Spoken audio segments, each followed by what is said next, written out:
Want to give a quick recommendation on the use of mylar tape. This is that the aircraft industry, they call it speed tape, but it's like an aluminum duct tape.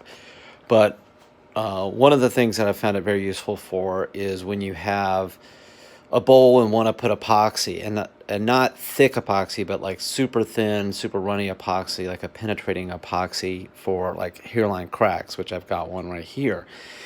And I've tried other tape like masking tape or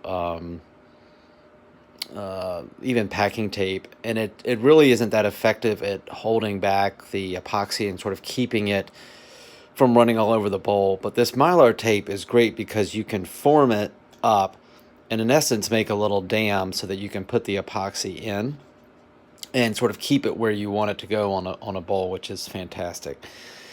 The other recommendation that I found is if you take those foam brushes and you pull the foam off, these things are absolutely amazing at for stirring epoxy, as they're thin and flexible so you can apply, but also wide so that when you stir the epoxy, you can do a really good job of mixing it. So if you've got a bunch of these laying around, if you just pull off the extra foam, they make really good stir sticks for epoxy. But just a tip on how to get epoxy where you want it on a bowl.